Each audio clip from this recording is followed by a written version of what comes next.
إن الله وملائكته يصلون على النبي يا أيها الذين آمنوا صلوا عليه وسلموا تسليما اللهم صل على وسيدنا حبيبنا مرشدنا على حبيبك سيدنا محمد وعلى آله وأصحابه أجمعين.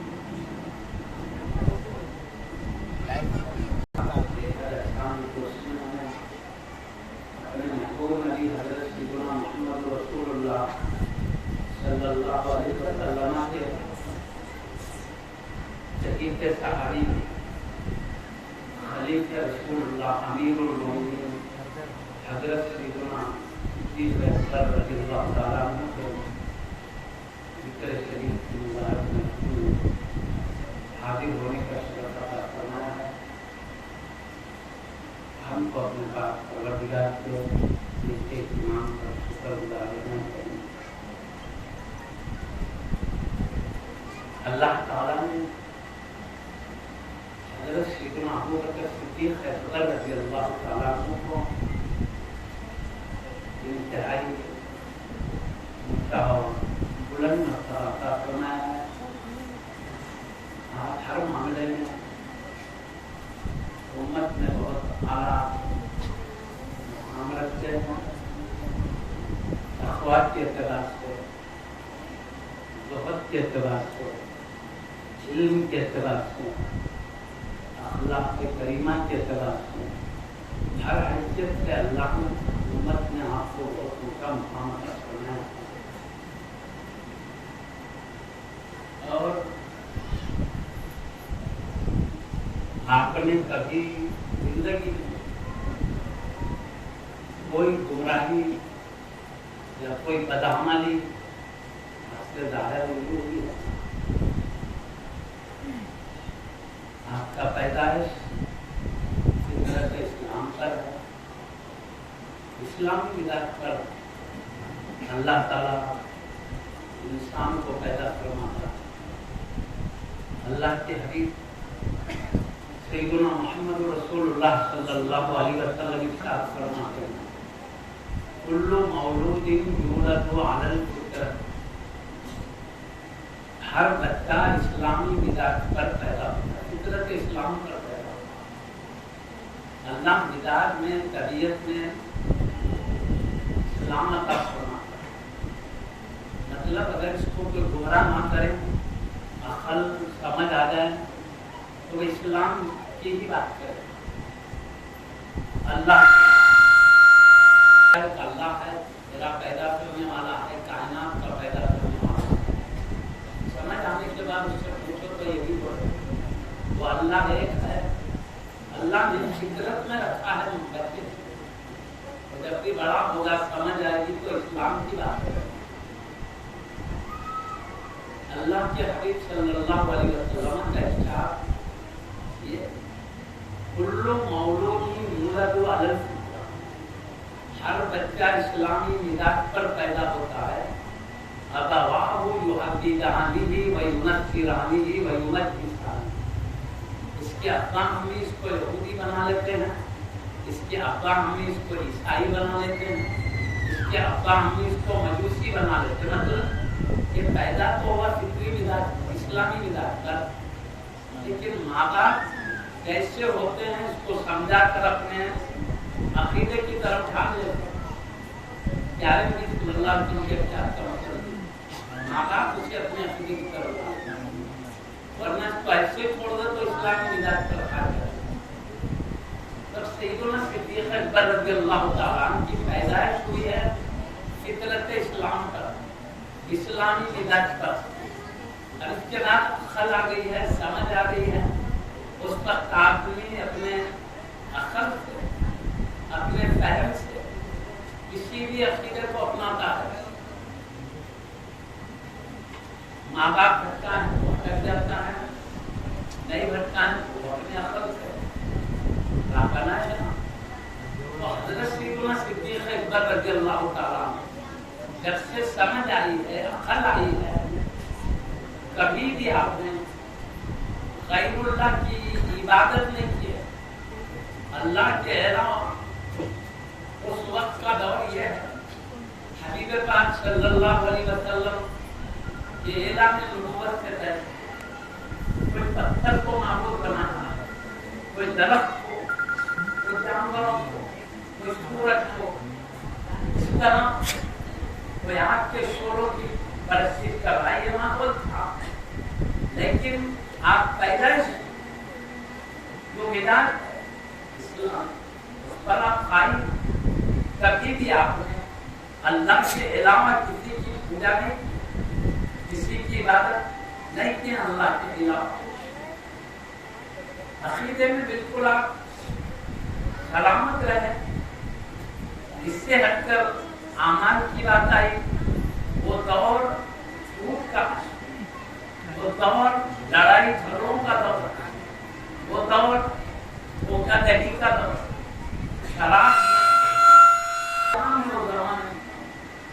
لیکن آپ ایسے ماحول میں رہ کر بھی کبھی آپ نے جھوٹ نہیں کہا، کبھی آپ نے دھوکہ دہی کا استعمال نہیں کیا، کبھی آپ نے شراب نہیں کیا، جہاں آپ کا عقیدہ گمراہی کی طرف نہیں گیا ہے وہیں اعمال بھی سلامت ہے۔ اچھے اعمال پر آپ قائم ہیں۔ ابھی پیارے نبی صلی اللہ علیہ وسلم کا اعلان نبوت نہیں ہوا، آپ نے قوم کے سامنے اپنے نبی ہونے کا تذکرہ بھی نہیں کیا، اس وقت کی بات ہے۔ کبھی آپ نے پیغام آپ پہنچایا نہیں، اللہ کا کلام ابھی اترا نہیں ہے، جب کی بات ہے۔ حضرت سیدنا صدیق اکبر رضی اللہ عنہ کو جاہلیت کے دور میں بھی لوگ صدیق کہا کرتے تھے، مطلب صدیق کے معنی بہت سچ کہنے والے۔ اس زمانے میں بھی آپ کو سچا قرار دیا جاتا، لوگ صدیق ہی کہا کرتے تھے آپ کو، کیونکہ آپ کا نام مبارک صدیق نہیں ہے، لقب۔ لوگوں نے آپ کو صدیق کہا، آپ کا نام اصل عبداللہ ہے، آپ کے ابا کا نام عثمان ہے، عبداللہ آپ کا نام ہے، آپ کے ابا کا نام عثمان ہے۔ یہ صدیق، عتیق، یہ القاب ہیں آپ کے۔ ابو بکر یہ کنیت ہے آپ کے ابا کی کنیت ابو قحافہ، نام سنا ہے آپ کے ابا۔ یہ صدیق جو لقب ہے، دور جاہلیت میں عام لوگوں نے آپ کو صدیق کہا، خوب سچ کہنے والے، اس لیے کہ کبھی آپ نے دور جاہلیت میں بھی جھوٹ نہیں کہا، جبکہ ماحول جھوٹ کا دھوکے دہی کا چل رہا ہے۔ ابھی پیارے نبی صلی اللہ علیہ وسلم نے اسلام کی وہ پاکیزہ تعلیم، سچائی کا درس بھی شروع نہیں کیا ہے، جھوٹ کے نقصانات بھی نہیں بتائے ہیں۔ اس زمانے میں بھی سیدنا صدیق اکبر رضی اللہ عنہ انتہائی سچ بولا کرتے تھے۔ اللہ نے طبیعت میں آپ کے صداقت رکھا۔ آپ ایسے دور میں جبکہ شراب کثرت سے پی جاتی ہے، کبھی شراب نہیں پی، اور شراب اس وقت کبھی حرام بھی نہیں ہوتی، کیونکہ پیارے نبی صلی اللہ علیہ وسلم نے اعلان نبوت فرمایا، اس کے بعد کئی دنوں تک شراب کی حرمت کی آیت نہیں ہوتی، شراب کے حرام ہونے کا کوئی ذکر اللہ نے نہیں فرمایا ابھی تک۔ اسی لیے اسلام لانے کے باوجود کئی لوگ شراب پیتے تھے، جائز ہے۔ میرے کہنے کا مقصد جبکہ شراب جائز ہے، حرام بھی نہیں ہے، اور اس وقت جبکہ کوئی احکام اسلام بھی نہیں ہے، شراب کے بارے میں لوگ کثرت سے شراب پی رہے ہیں، ایسے ماحول میں آپ شراب تک نہیں پیتے تھے۔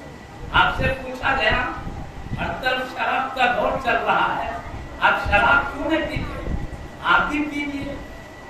تو آپ نے جواب میں فرمایا، میں اپنی جو اللہ کی دی ہوئی ہے وہ بھی رکھی ہوئی ہے، میں اپنے آپ کو شراب پی کر رسوا کرنا نہیں چاہتا، اپنے اعمال کو برباد کرنا نہیں چاہتا، میں بے مربت بن جانا نہیں چاہتا، کیونکہ آپ فرماتے ہیں شراب پینے کے بعد آدمی کی عقل ختم ہو جاتی ہے، وہ ایسے کام کرتا ہے، ایسی حرکتیں کرتا ہے جس سے تمام لوگوں میں اس کی عظمت کی عزت ختم ہو جاتی ہے، ایسے اعمال شروع کرتا ہے، بے حیائی کی باتیں ظاہر ہوتی ہے، بے مربتی شروع ہوتی ہے، بد اخلاقی کا مظاہرہ ہوتا ہے شراب پینے کے بعد، تو آپ فرماتے ہیں میں شراب پی کر میں بے مروت بن جانا نہیں چاہتا، میرے اخلاق بگڑ جائیں میں نہیں چاہتا. اس طرح آپ جواب دیتے ہیں کہ میں شراب اس لیے نہیں پیتا. تو آپ کو جب سے سمجھ شریف آئی ہے تب آپ نے کوئی بدعملی کے کام نہیں فرمایا ہے. بدعقیدگی کی کوئی چیز، بدعقیدگی کا گرد و غبار بھی آپ کے دامن سے قریب نہیں پہنچا ہے کام. اس طرح آپ صاف ستھرے ہیں، پیدا ہوئے اسلامی مزاج تھا، سمجھ آئی، اسلام کے خلاف کوئی کام کوئی عقیدہ نہیں کیا، صحیح اعمال پر قائم رہے. اب اللہ کے حبیب صلی اللہ علیہ وسلم نے اسلام کا پیغام پہنچایا. اللہ نے حبیب صلی اللہ علیہ وسلم کو حکم دیا آپ کے نبی ہونے کا اعلان کر دیجئے اور میرا یہ پیغام ہے اپنی امت تک پہنچا دیجئے. تو محمد رسول اللہ صلی اللہ علیہ وسلم نے اعلان نبوت کیا. تو خود حبیب صلی اللہ علیہ وسلم ارشاد فرماتے ہیں پہلے جب کبھی کسی کے سامنے اسلام کی بات کی تو فوری سنتے ہی نہیں مان لیے، انہوں نے تردد کیا، وہ کچھ غور کیے، کچھ فکر کیے، تھوڑا ٹائم جہاں ماننے کے لیے دوسری بار تردد سے کام لیا، غور و فکر سے کام لیا. بعض لوگ تو اس سے معجزہ طلب کیے کہ آپ نبی ہیں تو کوئی معجزہ دکھائیے، یہ سب کیا، تردد کیے، غور و فکر کیے، معجزہ طلب کیے بعض لوگ. اس طرح میں جیسے ہی اسلام کا پیغام پہنچا فوری نہیں مانے، سوائے صدیق اکبر رضی اللہ عنہ کے. میں نے جب اسلام کی بات کیا بغیر تردد کے، بغیر غور و فکر کرے کے، جیسے ہی میں نے اسلام کی بات کی فوری انہوں نے تسلیم کر لیا. سبحان اللہ. اس لیے حبیب پاک صلی اللہ علیہ وسلم نے آپ کو صدیق کے لقب سے یاد فرمایا. دور جاہلیت میں بھی آپ کو صدیق کہا جاتا تھا، لیکن یہ حبیب پاک کی طرف سے آپ کے صدیق ہونے کا لقب یہ آپ کے لیے عظیم الشان مرتبہ ہے، کیونکہ نبیوں کے سردار کا دیا ہوا لقب ہے. مطلب کیا؟ حق کی تصدیق کرنے والے. صدیق کے معنی جیسے ہی میں نے اسلام پہنچایا فوری تصدیق کیے، اسی وجہ سے آپ کو صدیق کہا گیا. یہ حبیب پاک کا عطا کردہ لقب بھی ہو گیا. یہ شان اللہ کے حبیب کی طرف سے آپ کو حاصل ہے، آپ نے صدیق کہا.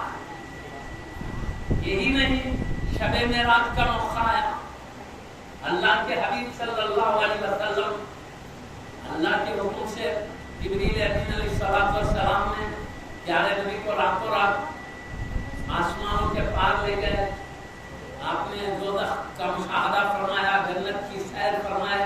اللہ نے عظیم شان کی نشانیاں بتائی، خود اللہ نے اپنا جلوہ بھی اپنے حبیب کو بتایا.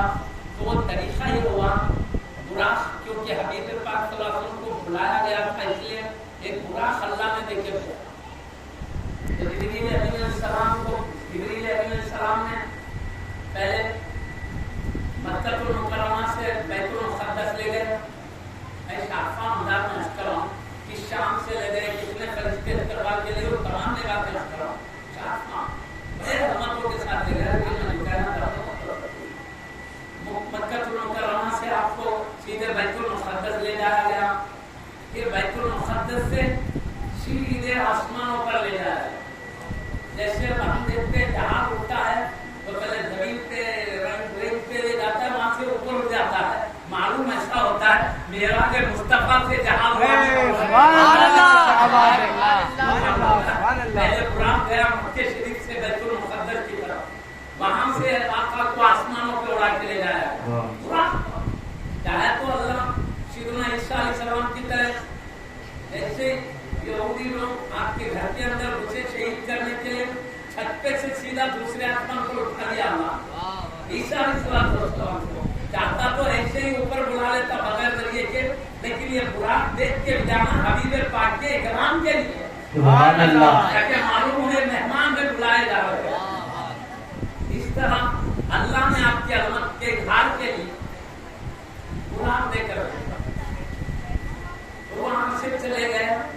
اب واپس تشریف لائے حبیب صلی اللہ علیہ وسلم، تو معراج کے مختلف واقعات پیش آئے. تو پیارے نبی محمد رسول اللہ صلی اللہ علیہ وسلم نے ہر ایک کے سامنے ہر بات نہیں فرمائی، جیسی صلاحیت دیکھا اتنی باتیں فرماتے رہے معراج کے بارے میں۔ اور کافروں کے ساتھ مکے کے جو کافر، ان کے سامنے تو آسمانوں کی ذکر ہی نہیں کیا، کیونکہ وہ آسمان کو مانتے تھے، وہ اوپر کی چیزوں کو، ان کو بولنا بیکار تھا۔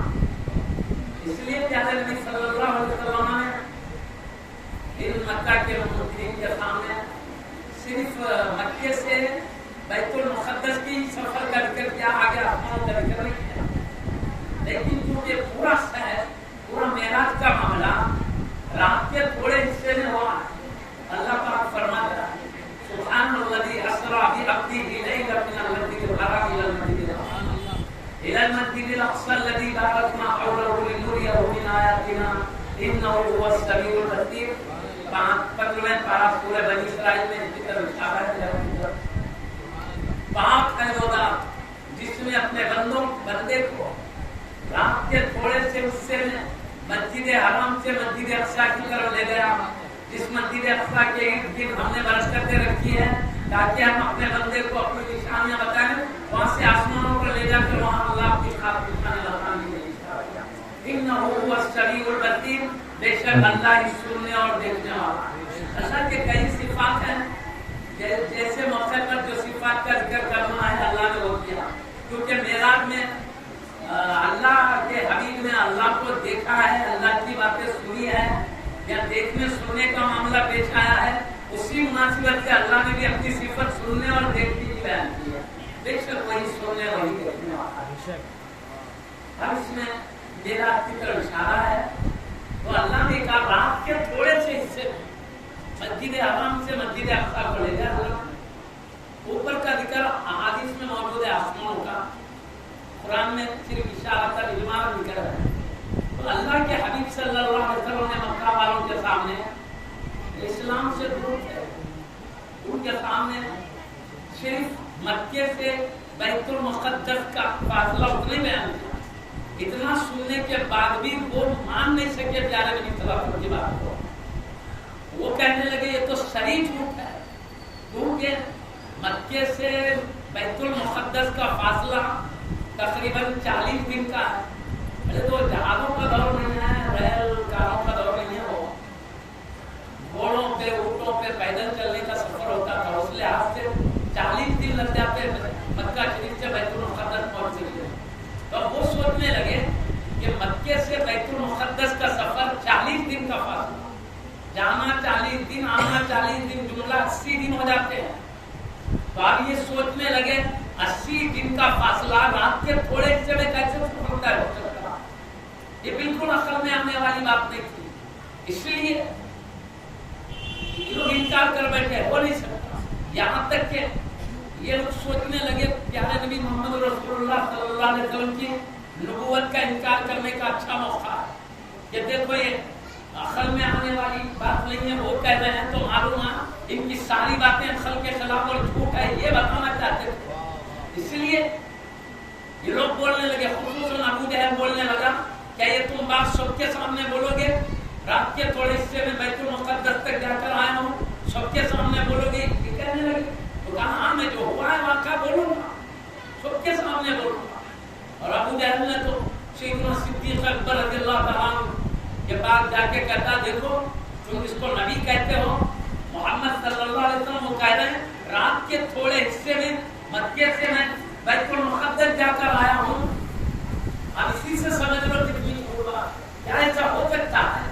مطلب جب یہ غلط بات ہے تو پیارے نبی صلی اللہ علیہ وسلم جتنی باتیں کہہ رہے ہیں وہ سب غلط ہے، بولے یہ جنت کی بات، دوزخ کی بات، اللہ کی ایکتائی کی بات، جو جو دین کی باتیں ہیں سمجھ لو یہ سب غلط ہے، یہ مطلب تھا۔ دیکھو ایسا ہو سکتا ہے؟ تو سیدنا صدیق اکبر رضی اللہ تعالیٰ عنہ نے فرمایا کیا میرے نبی نے فرمایا یہ بات؟ کہاں تم جس کو نبی کہتے ہو انہوں نے یہ بات کہا ہے؟ تو کہا میرے نبی نے جب کہا ہے رات کے کچھ حصے میں بیت المقدس تک جا کر آئے ہیں، میں تصدیق کرتا ہوں یہ بات بھی محمد رسول اللہ صلی اللہ علیہ وسلم تک پہنچی۔ تو آپ نے پھر ایک مرتبہ کہا تم صدیق ہو، سچ کی تصدیق کرنے والے ہیں. ایک مرتبہ نبی پیارے نبی نے جب آپ نے حق کو مان لیا, اسلام کو تسلیم کر لیا, جب بھی صدیق کہا معراج کی تصدیق کی, جب بھی صدیق کہا اس طرح یہ صدیق کا کلمہ پیارے نبی کے زبان سے بار بار جاری ہو رہا رضی اللہ تعالیٰ عنہ کی. اس طرح آپ کا لقب مبارک خود آپ کی عظمتوں کو بیان کر رہا ہے, آپ کی شان کو بیان کر رہا ہے. اللہ نے آپ کو کیسی علامت عطا فرمائی.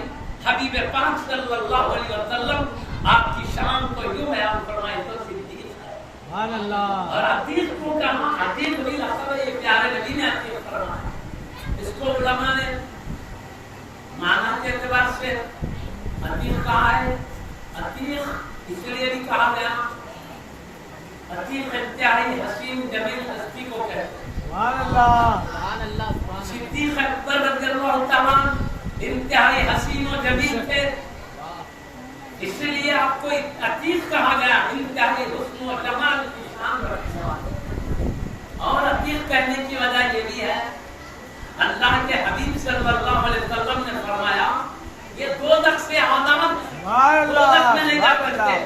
عتیق کے معنی آزاد کے بھی ہے, مطلب یہ دوزخ میں نہیں جا سکتے, دوزخ سے آزاد ہیں. یہ پیارے مصطفیٰ نے کہا سی عتیق ہے. سبحان اللہ. ایک مرتبہ اشارہ کر کے صحابہ کرام رضی اللہ عنہم نے فرمایا جو چلتے پھرتے کسی جنتی کو دیکھنا ہے انہیں دیکھو صدیق اکبر. سبحان اللہ. سبحان اللہ. سبحان اللہ. اس کا کلمہ بھی دوزخ کی آزادی کی طرف اشارہ کرتے ہیں. پیارے نبی محمد رسول اللہ صلی اللہ علیہ وسلم نے فرمایا عتیق دوزخ سے آزاد ہے. پیارے نبی کا فرمایا ہوا اشارہ یہ دوزخ سے آزاد ہے. میں آپ سے ایک اسلامی قانون کی بات کرتا ہوں. میں مسلمان ہوں, آپ مجھے مسلمان کہہ سکتے ہیں, عقیدے کی بات ہے, لیکن ابھی مجھے جنتی نہیں کہہ سکتے. میں آگے چل کے اگر گمراہ ہو گیا, کفر پہ خاتمہ ہو گیا, میں کفر بولنے لگ گیا, اسی پر مرا تو میں جنتی کہاں ہو سکتا ہوں؟ اس لیے ابھی کوئی میری موت کو دیکھے نہیں کیسی ہوئی ہے, جنتی نہیں بول سکتے. جب تک میں اسلام پہ باقی ہوں مجھے مسلمان بولیں, جنتی نہیں بول سکتے. جنتی کب بولیں گے؟ جب میں ایمان پر خاتمہ ہو کے دیکھ لیں. یعنی میں جب تک میری موت ہو رہی تھی کبھی میں نے کفر نہیں اپنایا ہے, کفر پر میرا خاتمہ نہیں ہوا ہے, تو تب مسلمان بولیں گے. اگر میرا کفر, جنتی جب بولیں گے, مگر برا خاتمہ ہوا تو مجھے جنتی کہاں جہنم میں ہوگا. یہ سمجھانے کے لیے مثال ہے. تو مرنے تک ہم جب تک نہیں دیکھ لیں کہ خاتمہ ایمان پر ہوا ہے, جنتی ابھی نہیں بول سکتے, مسلمان بول سکتے. جنتی کب؟ خاتمے کے بعد, انتقال کے بعد دیکھ لیں, آخر تک خاتمے کے وقت اسلام پر قائم تھا, جب جنتی بولیں گے. اسی طرح کسی کافر کو جب تک کفر کر رہا ہے کافر تو بولیں گے, دوزخی نہیں بولیں گے. تو کافر کو اللہ ہدایت دے دے, ایمان کی دولت سے مشرف ہو جائے, مرتے مرتے ایمان والا بن کر مر جائے تو جنتی ہے. تو جو جنتی اللہ کے علم میں تھا ان کو دوزخی بولنے والے مر جائیں گے. اس لیے جب تک موت نہ ہو جائے ہم کسی کافر کو بھی دوزخی نہیں بولیں گے, البتہ کافر بولیں گے نام لے کر. یہ کافر ہے بولیں گے, یہ جنت, یہ جہنمی ہے نہیں بولیں گے. عقیدے کی بات. دوزخی کب بولیں گے؟ موت بھی کفر پر ہوئی ہے تب بولیں گے جہاں. اور کافر موت ہوئی ہے کفر پر یا ایمان پر, ظاہر کو دیکھ کر, باطن کا حال اللہ پہ چھوڑ دینا. ہم باطن جانتے ہیں, علماء کو بھی ظاہر پہ فتویٰ لگانے کا ہو. تو کفر کی حالت میں موت ہو تو دوزخ, ایمان کی حالت میں موت ہو تو جنتی. موت سے پہلے ہم کسی کو جنتی دوزخی نہیں کر سکتے, البتہ کفر کر رہا ہے کافر بولیں گے, ایمان پہ ہے مومن بولیں گے. ہاں یہ کہہ سکتے کافر جو ہے دوزخی ہے, مومن جو ہے جنتی, کیوں بول سکتے نام لے کر یہ جنتی ہے. اس لیے ہم کسی کا نام لے کر جنتی دوزخی خاتمہ نہیں معلوم, البتہ ایمان پہ مومن بولیں گے, کفر پہ کافر بولیں گے. جنتی دوزخی کا معاملہ موت کے بعد, انتقال کے بعد ہی. دیکھیں آخر تک ایمان پہ تھے, مومن بولتے ہیں ہمارے جنازہ پڑھ رہے ہیں, اور میں اللہ کی پاکی بیان کرتے لے جا رہے ہیں, نماز جنازہ کے ساتھ دعائیں مغفرت کریں. تو ایک دیکھیں خاتمہ ایمان پہ ہوا. ولی کو بھی ولی بول رہے ہیں, آخر تک تقوی کے قائل تھے, تقوی کے ساتھ انتقال ہوا. ہم نے دیکھ کر ولی بولے. اس طرح ہم آخری انجام دیکھ کر انتقال کے بعد یہ ولی یہ مومن بولتے ہیں. اس سے پہلے ہم اس کے بعد ہم جنت کی بول سکتے ہیں انتقال ایمان کے ساتھ. یہ ہے نا دنیا میں نام لے کر میں بول سکتے یہ جنت. مگر صدیق اکبر رضی اللہ عنہ کو پیارے نبی نے پہلے کہا یہ جنت. سبحان اللہ. نام لے کر کہا جنتی ہے. سبحان اللہ. کیا پیارے نبی بتا رہے ان کا خاتمہ الحمدللہ ایمان. سبحان اللہ. مطلب ہے بلکہ آپ نے جب ہستیاں ہیں نام لے کر جنتی کہا ہے, جس میں اشرا مبشرہ رضوان اللہ علیہ مجمعین. پیارے نبی نے صدیق اکبر رضی اللہ عنہ کو فرمائے جنتی, عمر فاروق اعظم رضی اللہ عنہ کو فرمائے جنتی ہے, حضرت عثمان غنی رضی اللہ عنہ کو فرمائے جنتی ہے, حضرت سیدنا علی مرتضی حیدر کرار رضی اللہ عنہ کو فرمائے جنتی ہے, سیدنا طلحہ رضی اللہ عنہ کو نام لے کے کہا یہ جنتی ہے, سیدنا زبیر رضی اللہ عنہ کو کہا یہ جنتی ہے, سیدنا عبد الرحمن بن عوف رضی اللہ عنہ کو کہا یہ جنتی ہے, سیدنا ابو عبیدہ بن الجراح رضی اللہ عنہ کو کہا یہ جنتی ہے. اس طرح حضرت سعد رضی اللہ عنہ, حضرت سعید رضی اللہ عنہ ان کے نام لے لے کر جنتی کہے. اسی لیے ان کو کہا جاتا ہے اشر مبشرہ. یہ وہ 10 ہستیاں ہیں جن کو پیارے نبی نے نام لے کر جنت. اس کو نام لے کر نہیں کر سکتے جب تک کہ خاتمہ آئے.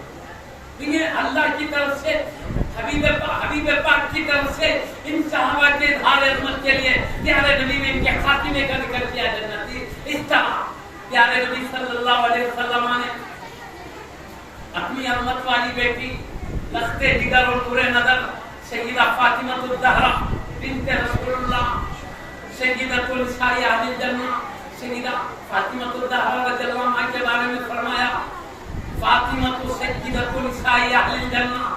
فاطمہ تمام جنتی عورتوں کی سردار ہے.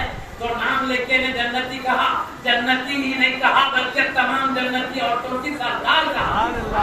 شان ان کا نام لے کر کہا جنتی نے جنت کی عورتوں کی سردار. اسی طرح حضرت سیدنا امام حسن سیدنا امام حسین رضی اللہ عنہ جو حبیب پاک کی عظمت و عفت والے انتہائی لاڈلے نواسے ہیں, سیدہ فاطمہ الزہرا رضی اللہ تعالیٰ عنہ کے نور نظر ہے, علی مرتضی حیدر کرار خلیفہ رسول اللہ رضی اللہ تعالیٰ عنہ کے نور نظر ہے. ان کا نام لے کے کہا الحسن والحسین سیدہ شباب اہل الجنہ. حسن و حسین دونوں جنتی جوانوں کے سردار ہے. نام لے کر کہا تو معلوم ہوا جنتی ہی نے کہا, جنتی جوانوں کے سردار نے کہا. سبحان اللہ. تو چند ہستیاں وہ ہے اللہ کے حبیب صلی اللہ علیہ وسلم نے نام لے کر انہیں جنتی کہا ہے. ان میں سیدنا صدیق اکبر فاروق اعظم رضی اللہ عنہ کی شان بھی یوں ہی بتایا پیارے نبی صلی اللہ علیہ وسلم فرماتے ہیں ابو بکر و عمر سیدہ کہول اہل الجنہ. ابو بکر و عمر دونوں جنتی بوڑھوں کے سردار. سبحان اللہ سبحان اللہ سبحان اللہ. کیونکہ اپنے نواسوں کے بارے میں فرمایا یہ جنتی جوانوں کے سردار, اور صدیق اکبر فاروق اعظم رضی اللہ عنہ کے بارے میں فرمایا یہ جنتی بوڑھوں کے سردار. مطلب کیا؟ میں وعدے کرتا ہوں محدثین نے بتایا جنت میں کوئی بوڑھے بوڑھیاں نہیں رہیں گے. جتنے بھی بڑی عمر میں انتقال کر گئے ان کو جوان بنا کے جنت میں داخل کیا جائے گا. ایک مرتبہ کا واقعہ, پیارے نبی صلی اللہ علیہ وسلم بہت اللہ سے ڈرتے تھے. جس کا جتنا بڑا مرتبہ اتنا بہرحال آپ بہت اللہ سے ڈرنے والے.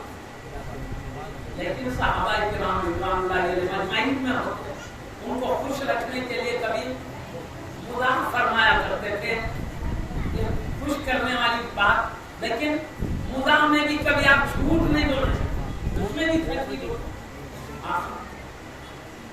ایک مرتبہ ایک بڑھیا نے پیارے نبی صلی اللہ علیہ وسلم سے عرض کیا یا رسول اللہ میرے لیے جنت کی دعا کیجیے. تو آپ نے فرمایا سنو جنت میں کوئی بوڑھی نہیں رہے گی, جنت میں کوئی بوڑھی نہیں رہے گی. یہ سننا کا رونا شروع کر دیا. تو پیارے نبی کی بات غلط نہیں ہو سکتی. جنت میں کوئی بوڑھی نہیں رہے گی. رونا شروع کر دیا, رس کرنے لگے, یا رسول اللہ صلی اللہ علیہ وسلم ہم نے کیا قصور کیا, ہم نے آپ پر ایمان لایا ہے.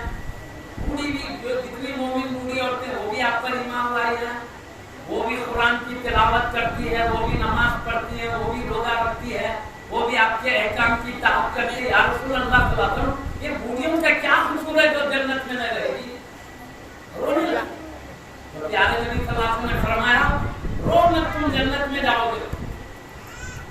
میں نے جو کہا بوڑھی جنت میں نہیں رہے گی, مطلب یہ ہے دنیا میں جتنے بوڑھیاں ہیں سب جوان بنا کر جنت میں داخل کیے جائیں گے, اس لیے بوڑھی حالت میں وہاں نہیں رہے گی. تو اب مدعا بھی فرمائے تو صدا سکتے جنت میں رہے گی. تو پیارے نبی صلی اللہ علیہ وسلم نے فرمایا صدیق اکبر فاروق اعظم رضی اللہ عنہ جنتی بوڑھوں کے سردار ہیں. تو جنت میں کوئی بوڑھے نہیں ہیں, تو جنتی بوڑھوں کے سردار کیا مطلب؟ تو بوڑھے جو کہا گیا دنیا کی عمر کے اعتبار سے کہا گیا, جو دنیا میں بڑی عمر پا کر انتقال کر جائیں گے ان بڑی عمر والے جنت میں جوان بھی بن کر جائیں گے, لیکن دنیا میں کیونکہ بڑی عمر پا کر گئے ان سب کے سردار صدیق اکبر فاروق اعظم, اور جوانی کی حالت میں جو انتقال کر گئے دنیا میں ان کے سردار امام حسن اور امام حسین. دنیا میں انتقال کرنے کے وقت کیا عمر تھی اس کے لحاظ سے کلام کیا گیا. تو اب میں کہہ رہا تھا صدیق اکبر رضی اللہ تعالیٰ عنہ پیارے نبی نے نام لے کر کہا یہ جنتی ہے, بلکہ کہا یہ جنتی بوڑھوں کے سردار ہیں. یہ بھی کہا سیدنا عمر فاروق. اب میں پوری حدیث سنا دیتا ہوں. میں نے حضرت سیدہ فاطمہ الزہرا رضی اللہ عنہ, سیدنا امام حسن و امام حسین رضی اللہ عنہ کے بارے میں بھی جو حدیث سنایا وہ حدیث بھی, اور یہ جو حدیث سنا رہا ہوں یہ بھی ترمذی شریف جو احادیث میں سیاہ ستہ میں تھے اس میں موجود ہے, بلکہ ابن ماجہ شریف میں بھی یہ کلمات موجود ہے. میں سنانے جا رہا ہوں. ابن ماجہ کی سیاہ ستہ کی حدیث میں ہے. اللہ کے حبیب صلی اللہ علیہ وسلم فرماتے ہیں ابو بکر و عمر سیدہ اہل الجنہ من الاولین والآخرین الا النبیین والمرسلین. ابو بکر و عمر تمام جنتی بوڑھوں کے سردار ہیں, اولین اور آخرین میں سب کے, مطلب آدم علیہ السلام سے لے کر قیامت تک جتنے بڑی عمر پا کر انتقال کا اولین حبیب پاک کے اعلان نبوت سے پہلے والے, آخرین قیامت تک کے والے, اولین آخرین میں جتنے بڑی عمر پا کر انتقال کرنے والے سب اولین آخرین بڑے عمر والوں کے سردار صدیق اکبر فاروق اعظم رضی اللہ عنہ. لیکن کیونکہ انبیاء کرام علیہ السلام بھی بڑی عمر پا کر مثال شریف فرمائے ہیں, تو کیونکہ کوئی بڑے سے بڑے ولی بھی کم سے کم درجہ کے نبی کے برابر نہیں ہو سکتے, نبوت انتہائی اونچا درجہ ہے. اس لیے پیارے نبی صلی اللہ علیہ وسلم نے فرمایا الا النبیین والمرسلین, سوائے نبیین اور مرسلین کے, مطلب نبیوں اور رسولوں کو چھوڑ کر اولین و آخرین سب کے سردار صدیق اکبر و فاروق اعظم رضی اللہ عنہ. سبحان اللہ, سبحان اللہ, ماشاءاللہ. یہ اللہ کے فطرت. اسی لیے صدیق اکبر فاروق اعظم رضی اللہ عنہ کو ساری امت کے علماء اہل سنت اولیاء اللہ بزرگان دین سب متفق ہیں کہ تمام جمعہ کے خطبوں میں یہ بات رہی ہے, خطیب صاحبان درود پاک حبیب صلی اللہ علیہ وسلم کی خدمت میں بھیجتے ہیں, اس کے بعد خلفاء راشدین کرام اہل بیت اعظم کی خدمت میں سلام درود بھیجتے ہیں. تو پیارے نبی کے بعد نام صدیق اکبر رضی اللہ عنہ کا لیتے سلام بھیجنے میں تو ان کلمات کے ساتھ افضل البشر بعد الانبیاء بالتحقیق سیدنا ابو بکر صدیق, انبیاء کے بعد تمام بشر میں سب سے اعلیٰ بالتحقیق سب میں افضل ہے, اس ہستی پر درود بھیجا. سبحان اللہ, سبحان اللہ. انبیاء کے بعد سارے بشر میں سب سے افضل ترین ہستی ہے صدیق.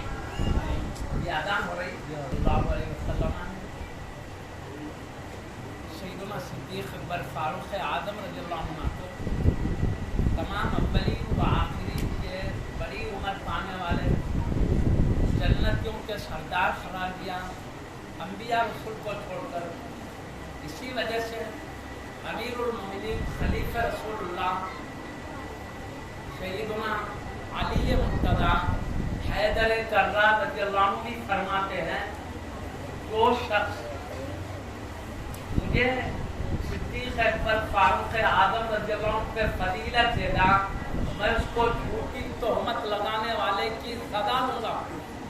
جھوٹی تہمت لگانے والوں کو 80 کوڑے ماروں. حضرت سیدنا علی مرتضیٰ حیدر کرار نے فرمایا جو مجھے صدیق اکبر فاروق اعظم رضی اللہ عنہ پہ فضیلت دے گا میں اسے جھوٹی تہمت لگانے والے کی حد جاری کروانے 80 کوڑے جاری کروانے. اسی لیے ایک بہت بڑے محدث ہے حضرت سیدنا عبدالرزاق رضی اللہ عنہ. وہ اہل بیت کرام کے انتہائی چاہنے والے. ہر وقت جب بھی ذکر کرتے تو اہل بیت کرام کا ذکر کرتے, عظمت بیان کرتے اہل بیت کرام, خصوصاً حضرت سیدنا علی مرتضیٰ حیدر کرار رضی اللہ تعالیٰ عنہ کا ذکر ہر وقت ہر لمحہ کرتے رہتے. بلکہ ہر ولی ہر اہل سنت کا بچہ بھی اہل بیت کرام کی محبت کا چراغ روشن ہے اس کے دل میں, اور جس کے سینے میں اہل بیت کرام کی محبت و عظمت کا چراغ روشن نہیں ہے وہ اہل سنت ہی نہیں ہو سکتا. یہ ہر اہل سنت و جماعت کے خلوق اہل بیت کرام کی بے پناہ محبت موجے مار رہے ہیں کیونکہ وہ نبی کے خاندان والے, نبی کے گھر والے. اس لیے فطری طور پر بھی ان کی عظمت ہے, پھر اللہ کے حبیب نے قرآن نے ان کی عظمتیں بتایا ہے, اس لیے مزید عظمتوں میں اضافہ ہے. لیکن اس کے ساتھ جو شریعت کا حکم ہے اس کی بھی لحاظ کیا جاتا ہے. شریعت کا حکم یعنی پیارے نبی نے فرمایا صدیق اکبر فاروق اعظم رضی اللہ عنہ انبیاء کے بعد سب سے بڑے وہ بھی آتے ہیں. اس سے بھی میں حضرت سیدنا عبدالرزاق آپ سیدنا علی مرتضیٰ کی بے پناہ عظمت ہر لمحہ بیان کرتے ہیں.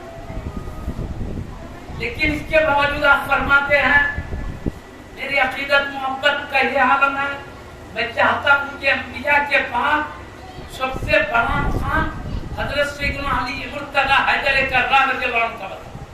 لیکن چونکہ حضرت سیدنا علی مرتضیٰ حیدر کرار رضی اللہ عنہ نے فرمایا ہے کہ صدیق اکبر فاروق اعظم رضی اللہ عنہ پہ مجھے فضیلت نہیں دینا چاہیے, منع کر چھوٹی تہمت لگانے والے کی جو سزا تمہیں وہ بنیاد پہ کرے کیونکہ حضرت کا ارشاد ہے. اس لیے میں سیدنا صدیق اکبر فاروق اعظم رضی اللہ عنہ کو انبیاء کے بعد سب سے بڑا کہتا ہوں. کیوں؟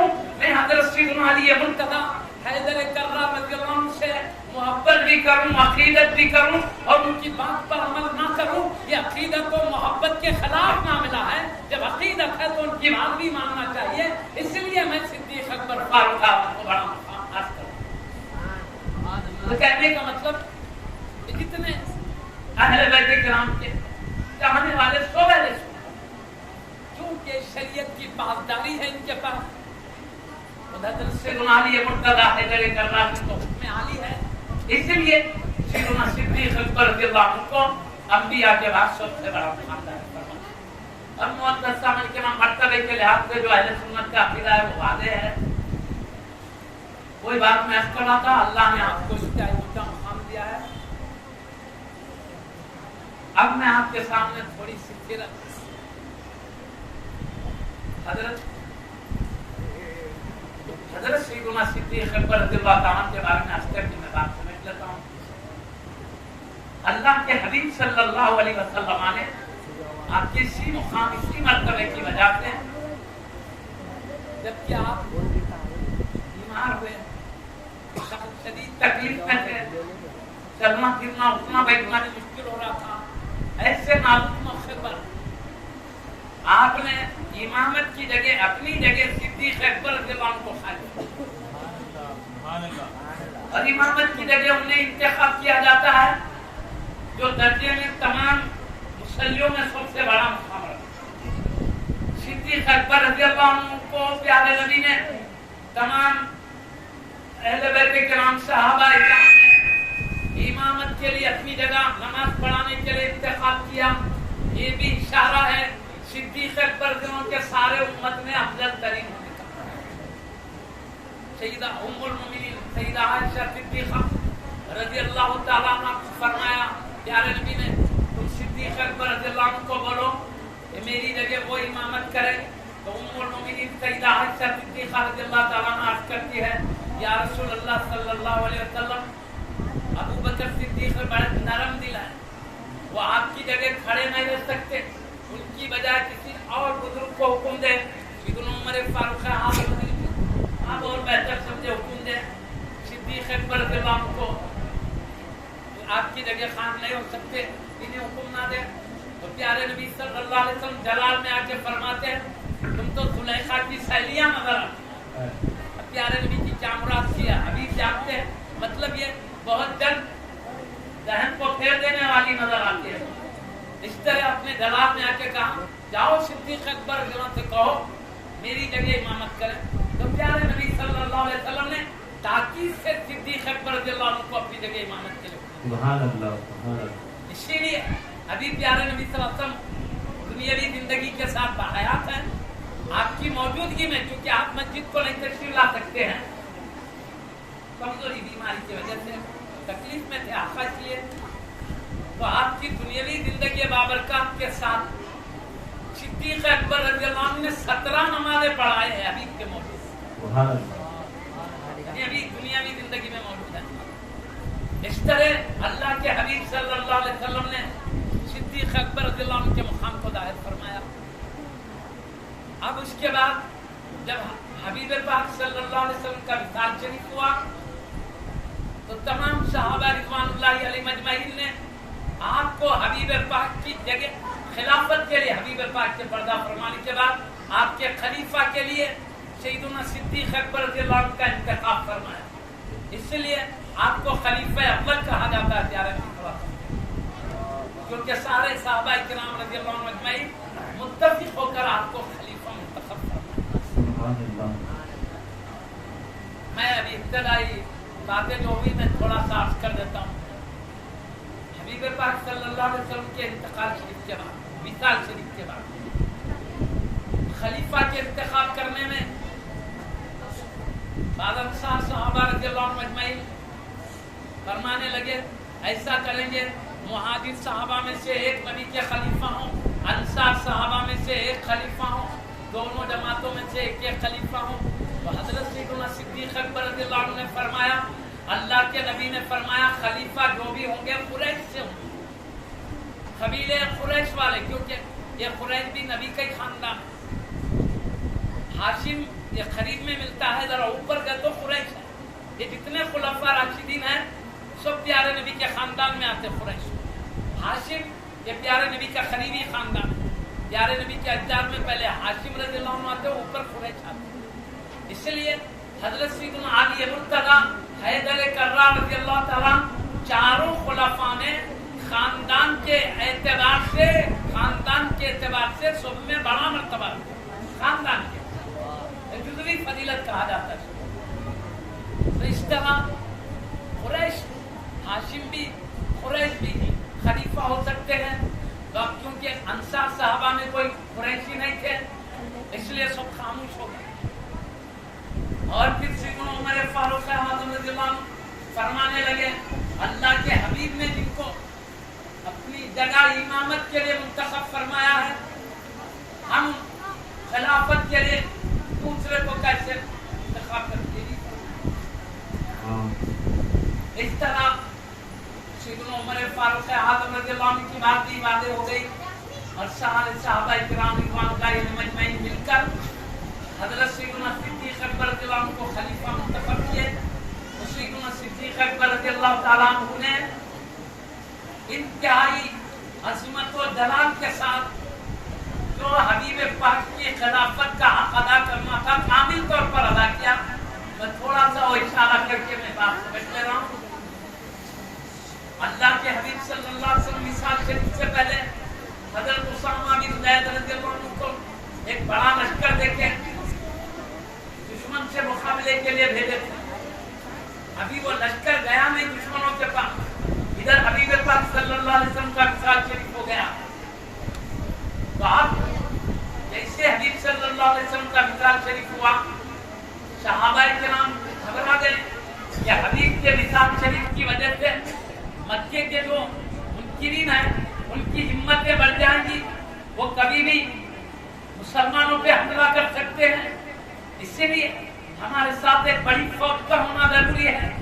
اسامہ بن زید رضی اللہ عنہ کو جو پیارے نبی دشمنوں سے لڑنے کے لیے بھیجے تھے, سب صحابہ کرام رضی اللہ عنہ اجمعین معاوضہ کرتے ہیں سیدنا صدیق اکبر رضی اللہ عنہ سے, جہاں اس لشکر کو روک لیجیے تاکہ ہمارے لیے ہمت ہو, تاکہ جو مکے کے دشمن ہیں وہ ہم پر حملہ نہ کر دیں.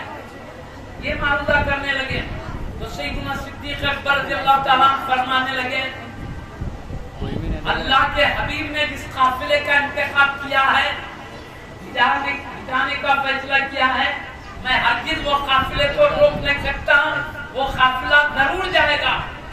اللہ کے حبیب کے حکم کو بجا رہا. تو سارے صحابہ کرام ایک طرف ہیں, صدیق اکبر رضی اللہ تعالیٰ اکیلے ایک طرف ہیں. حتیٰ کہ سیدنا صدیق اکبر رضی اللہ عنہ فرمانے لگے, ایک نے جتنے اور کہی ہوئے جیسے حبیب صلی اللہ علیہ وسلم کا وصال شریف ہوا. میں بھی یہ آخری باتیں کر کے 5 منٹ 7 منٹ میں ہو جائے گا انشاءاللہ. بات ختم کر رہا ہوں. بعض لوگ زکات دینے کا انکار کرنے لگے, زکات دینے سے منکر ہو گئے, اور ادھر ایک شخص اعلان نبوت کر دیا, غیر نبی ہو گیا نبی ہونے کا اعلان کر دیا. اور پیارے نبی فرماتے میں آخری نبی ہوں, میرے بعد کوئی نیا نبی نہیں پیدا ہو. البتہ 30 نبوت کے دعوے کرنے والے چھوٹے لوگ پیدا ہو. آپ نے فرما دیا نبوت کا دعویٰ کر دیا, اس کے کئی ماننے والے ہو گئے. یہ نیا جو اسلام ابھی لائے تھے اس میں کہ کئی زکات کا انکار کر دیے, کوئی وہ نبوت کا دعویٰ کیا, ماننے لگ گئے. اس طرح فتنہ ظاہر ہو گیا. تو آپ نے سیدنا صدیق اکبر رضی اللہ عنہ نے کہا زکات نہیں کرنے والے سے بھی ہماری جنگ ہو. جو پیارے نبی صلی اللہ علیہ وسلم کے زمانے میں اگر جانور کی رسی, بکرے باندھنے کی رسی بھی زکات میں دیتا تھا, اگر وہ نہیں دے رہا اس سے بھی میں جنگ کروں گا. یعنی آپ نے دین کی حفاظت کے لیے سختی کا معاملہ اپنایا اور اس کے خلاف اعلان جنگ کر دیا جو نبوت کا جھوٹا دعویٰ کیا. اور ادھر سارے صحابہ رضی اللہ عنہ مجمعین کہہ رہے ہیں اس طرح ہم جنگ میں رہیں گے تو دشمن بھولے ہوئے مکے کے منکرین ہیں, ان کو حکمت آ جائے گی. اس وقت معاملہ نازک ہے, ہم کو ایک حکمت ہے کہ اس وقت جنگوں کو روک کے رکھے. تو سیدنا صدیق اکبر کہتے ہیں نہیں یہ ہوگا. پیارے نبی صلی اللہ علیہ وسلم کے زمانے میں جو زکات ادا کی جاتی تھی کی جائے گی, کوئی نبوت کا دعویٰ نہیں کر سکے گا. یہ بڑی سختی سے عمل کرنے لگے. حتیٰ کہ سیدنا عمر فاروق اعظم رضی اللہ عنہ سے سیدنا صدیق اکبر رضی اللہ عنہ فرماتے ہیں تمہیں کیا ہو گیا؟ دور جاہلیت میں تو وہ تمہارا روب و دبدبہ تھا, وہ جلال تھا, اب ایمان لانے کے بعد یہ کمزوری کیا یہاں تک فرما دیا. خیر سب صحابہ ایک طرف ہیں, سب کا مشورہ یہ ہے وہ لشکر کو روک لیا جائے. ادھر یہ ہے کہ ان سے جنگ نہ کی جائے جو زکات کے منکرین ہو گئے ہیں وغیرہ. لیکن صدیق اکبر سب میں عالم کہتے نہیں یہ سب ہو کر رہے گا. تو چونکہ آپ کو امیر المومنین تسلیم کر چکے تھے, مشورہ دینے کا تو سب کو حق تھا, لیکن عمل کرنا امیر کے حکم پہ ہوتا. تو آپ کا حکم ہے ٹھیک ہے, وہ لشکر چلے گیا. اس کے بعد کیا ہوا؟ لشکر کامیاب ہو کر لوٹا تو جو مکے کے منکرین تھے ان کے دل میں وحشت ہو گئی. حبیب کے انتقال کے بعد بھی یہ لوگ اتنے غالب آ رہے ہیں, ان کی بڑی طاقت نظر آتی ہے, تو گھبرا گئے. تو کیا ہوا؟ ارتداد کا مسئلہ ختم ہو گیا. اسلام میں جو داخل تھے مرتد ہونا بند ہو گئے. اعلان نبوت کرنے کے بعد جو ماننے لگے تھے وہ ماننا بند کر دیے. اس طرح ایسے نازک موقع پر سیدنا صدیق اکبر رضی اللہ عنہ نے اسلام کی کامل قوت و ہمت کے ساتھ الحمدللہ اسی کے انوار حد تک چمکتے سبحان اللہ. خلیفہ کا جو حق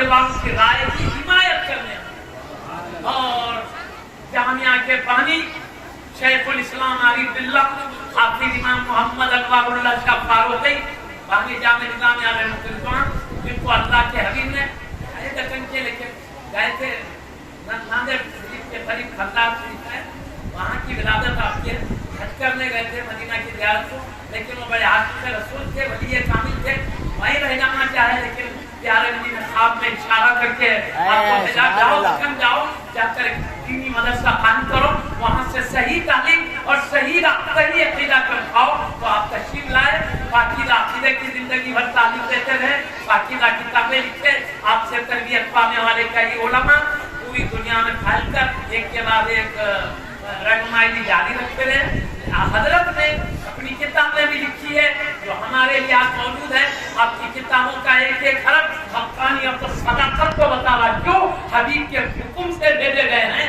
اللہ کے حبیب انہیں حکم دے سکتے ہیں جو صحیح ہدایت پر ہو اور سچی بات پہنچا سکتا ہو انہیں۔